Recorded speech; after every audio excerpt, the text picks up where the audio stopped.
唔食得㗎。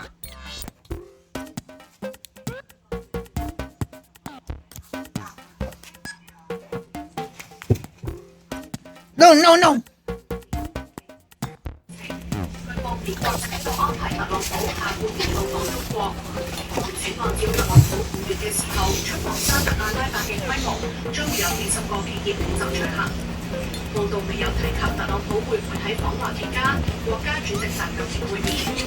美國財長貝森特接受霍士商業頻道訪問嘅時候，透露美中新協議嘅細節，除咗降低關稅，雙方亦都達成有關稀土礦物嘅協議。保持企業投入美國。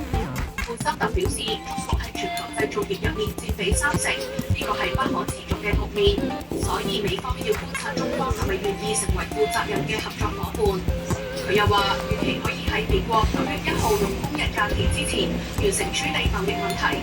意味下個月關稅限期屆滿之後，美方同部分貿易伙伴仍然會進行貿易談判。不過，美國同加拿大嘅貿易爭議升溫，特朗普因應加拿大向美國停止喺當地所有業務，海康威視分析加方表示接受疫情危機。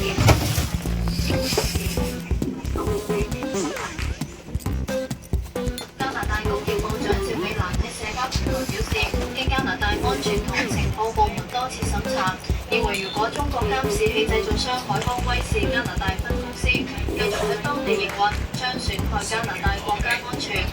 下令海康威視。但以色列表示，只有哈馬斯解除武裝，戰爭先可以結束。哈馬斯拒絕。無線電視記者梁仲偉報導。